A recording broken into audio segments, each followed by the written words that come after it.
What we hear is what we hear, and what we see is what we see.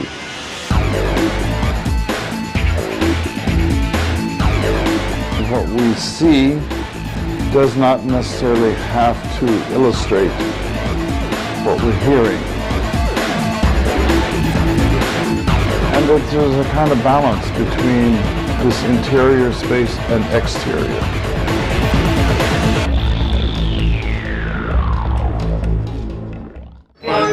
And there were all these aisles. And there were these bathing caps that you could buy that had these kind of 4th of July plumes on them that were red and yellow and blue. And I wasn't tempted to buy one, but I was reminded of the fact that I had been avoiding the beach. I was in this prematurely air-conditioned supermarket, and there were all these aisles. And there were these bathing caps that you could buy that had these kind of 4th of July plumes on them that were red, yellow, and blue.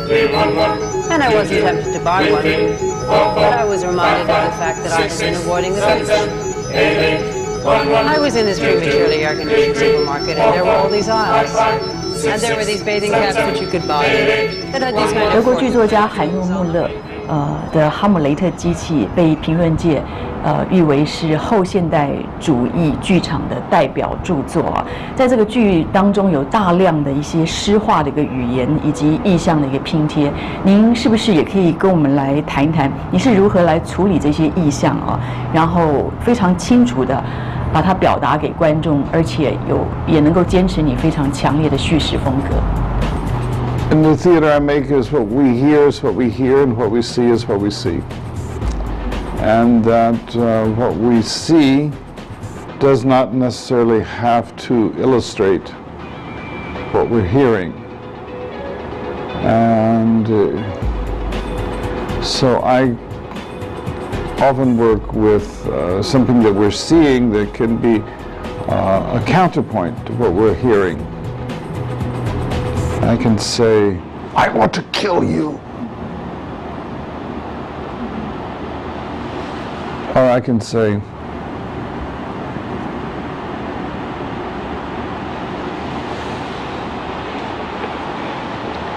I want to kill you.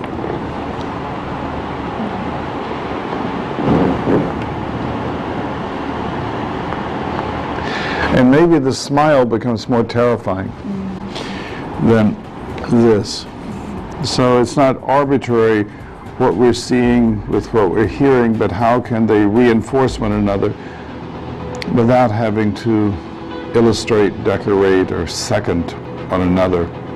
Heine Müller told me shortly before he died, just a few weeks before he died, that my direction of the Hamlet machine was the best production he ever had of a work. And I said, why do you say that? He said, because you gave space to the intellectualism.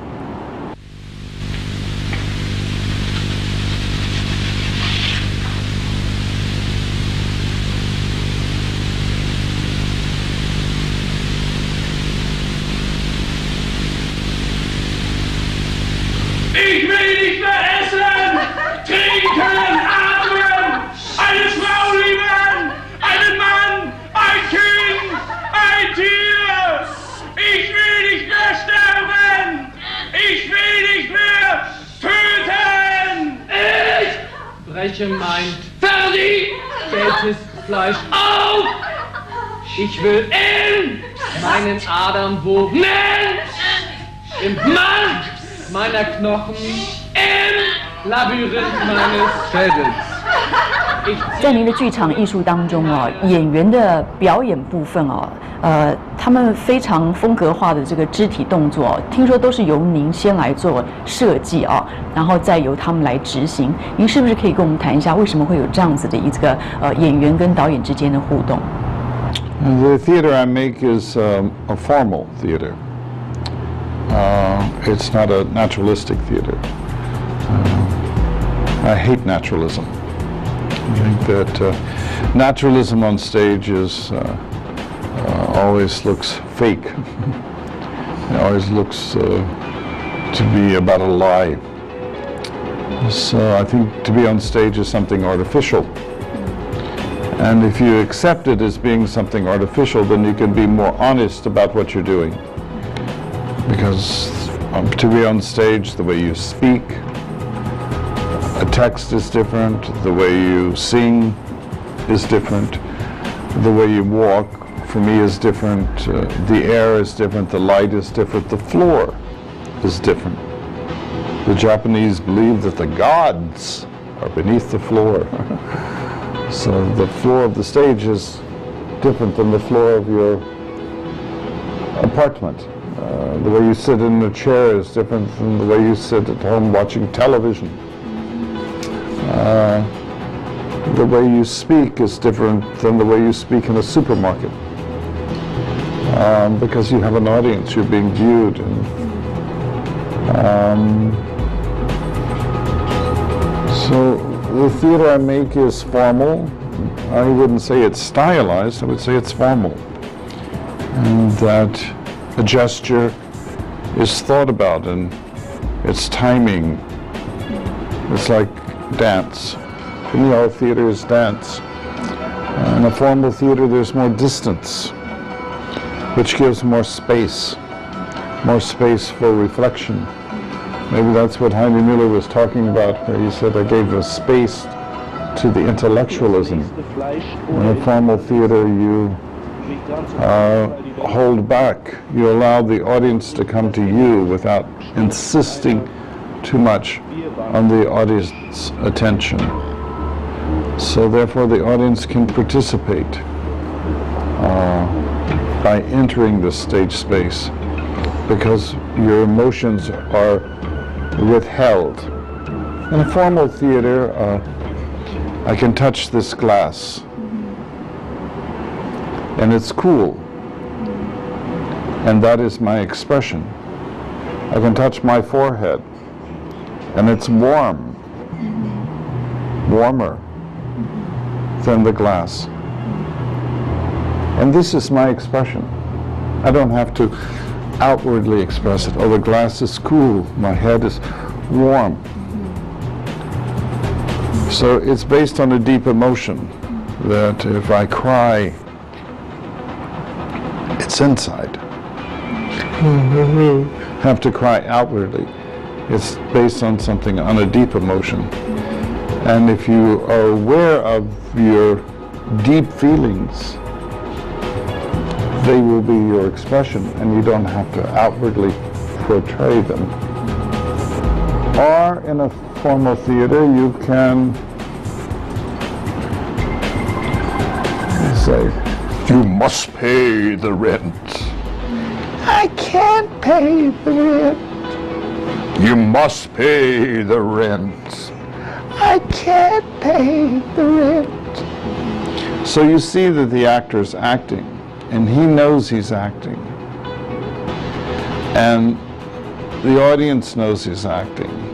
So then we can believe him, because he's aware that he's acting. So there's a distance. So my theater being a formal theater, I like this distance. I like the space it gives to the performer, to the audience, a time to think. That's the way the gravy stains. That's the way the moon wanes.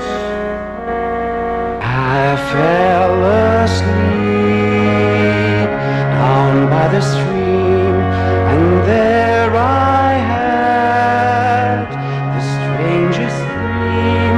And down by Brennan's glen there grows a briar and the rose.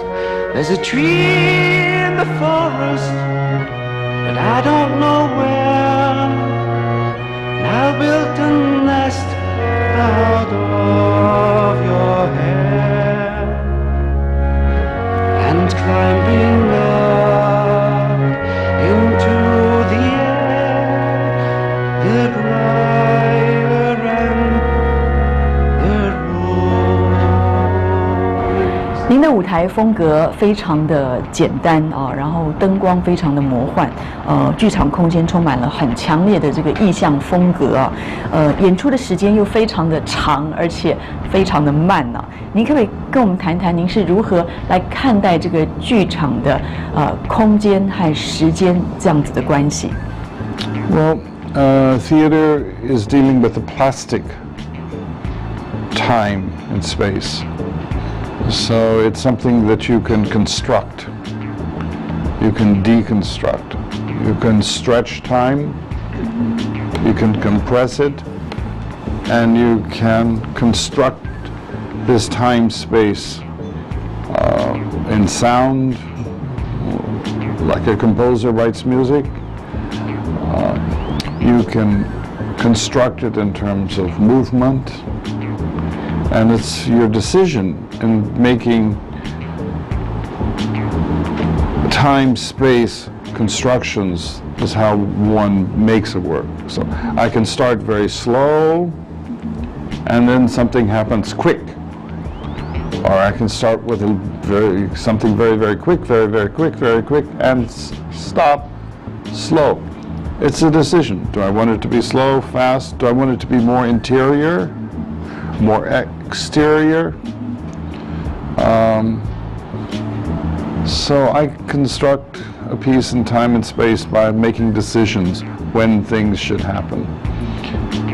Time is a line that goes to the center of the earth and to the heavens. And space, it's a vertical line, is time. Space is a horizontal line. And it's this cross of time and space that's the basic architecture for everything. It's how you stand on stage. It's how you sit on a chair. It's how you build a building. It's how you build a table. It's how you make a painting. It's how you play a piano. Your finger goes down on a key on a piano and goes up, and the sound goes out on the string. So this is a vertical and this is a horizontal. And I can touch the key like that. I can touch it like that, any way I want. But there's this tension between the vertical and the horizontal that is the architecture of how to make music. So the basic architecture for me, it's something very personal, is a construction of time and space, this cross. 你也和不同风格的音乐家合作，像是 Tom Waits 或 Philip Glass 啊，您可不可以跟我们谈谈音乐在你的剧场当中所扮演的角色？ Well, to me, all theater is music. So if I'm listening carefully, I hear a fan in the room. I hear you moving your head. I hear myself breathing. I hear my fingers touch the glass. So if I'm listening, and now I start to sing or play an instrument, in a sense, the sound only continues, because there's always sound. As long as you're living, there's always sound.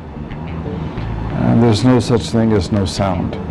So to me, music is sound, and it's all a part of one thing. That being said, there are many different ways to construct sound and music. I've worked with someone like Laurie Anderson. I've worked with someone like Lou Reed, who is very interested in loud rock music. I worked with Luigi Nono, Italian composer, who's very interested in very quiet, meditative music. Tom Waits, who is very free, and I am different because of the people that I collaborate with. Tom and I are completely different. I wear a Giorgio Armani suit. Tom Waits would never wear an Armani suit. Tom is very romantic. I'm more classical. I'm much more cooler, more cool in my aesthetic. Tom is much more warm. And we're very different. And I think that together, perhaps we're more interesting than when we are separate. Because I bring something to Tom's work that alone he doesn't have. I think architecturally, I organize the space architecturally. It's classically constructed. Tom is just the opposite.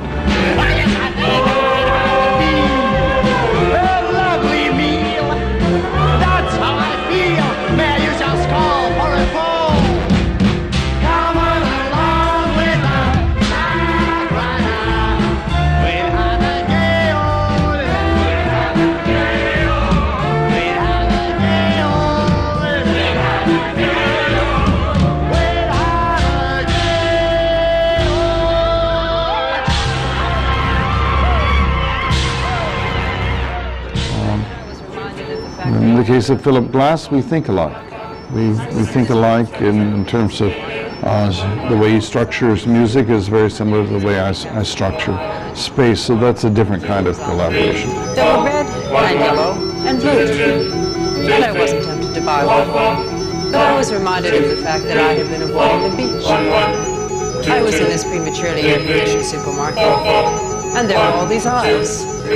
And there were these bathing caps that you could buy that had these kind of 4th of July plumes on them. They were red and yellow and blue. And I wasn't tempted to buy one. But I was reminded of the fact that I had been avoiding the beach. I was in this prematurely air-conditioned supermarket, and there were all these aisles. 借由您剧场工作的方式啊，您曾经和 Raymond Andrews， 您和他一起发起，然后发展出来的超现实主义经典作品啊，《聋人一瞥》。您在这个 Raymond Andrews 身上得到哪些启示啊？那您又是用什么样子的这个思考逻辑、思维，将您自己的自身经验放在这一出剧作上，《聋人一瞥》这个剧作上面？In the theater, I make ideally an actor, to be a good actor, you should be blind and deaf. And we're all blind and deaf at times. You're blinking your eyes. So for a fraction of a second, when your eyes were closed, what did you see? You don't know. It happened too quickly, but it's a way of seeing. So maybe it's a negative image. Maybe you're dreaming for a fraction of a second. But it's a way of seeing. I can, if I want, listen very carefully. So I hear the man in the corner. I hear the woman here move her paper. I hear the fan in the room. I hear myself take a breath. And I can be listening outwardly. But I can also turn off and not hear anything. That I don't hear this fan. I don't hear you move your paper. You see the people in subways in New York City, that the sound is excruciatingly loud. And people just turn off, they don't hear it. They're in their own thoughts. So I think it's important that in the theater that I do, that you have interior screens of hearing where you don't focus on the exterior screen of hearing, or there can be interior screens of seeing. They say on subways in New York that there can be a murder of someone in front of someone and they don't see it because they're in their own mind, thoughts. And that there's a kind of balance between this interior space and exterior. And for me, so much of theater is so exterior that it doesn't allow this time for interior reflection. So I try to make a theater where it's more balanced between interior and exterior, audio and visual screens. My first play, written with a deaf boy, he'd been diagnosed as being someone who didn't hear. So as far as we measured his hearing, in the eardrum, up to 110 decibels. He heard nothing. But I learned one evening he was at the end of my loft, and I cried out to him. He was 13 years old, and I said, Raymond! And he didn't turn around because he didn't hear the sound. And then I did a very curious thing. I went, Raymond, Raymond, in the sound of a deaf person. And he turned around. And he started walking towards me, and I said, Raymond, how are you? Raymond, how are you? And he started laughing like, hey man, you're talking my language. And I realized that his body was more familiar with those vibrations of sound than the hearing world's language. One night I was at a piano and I hit the lower notes on the piano, and he put his hands in the lower part of the body. I hit the higher notes and he put his hands higher in the body. So the body was feeling vibrations of sound, and in a sense was hearing.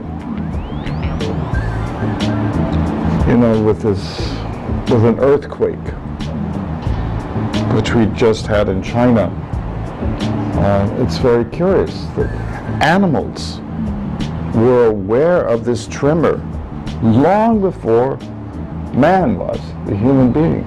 They felt it in the body. So I was once in a zoo in Berlin, and I walked up to 14 or 15 gray wolves standing on rocks, and I stopped. And I didn't move, and they didn't move, and I was standing to their side.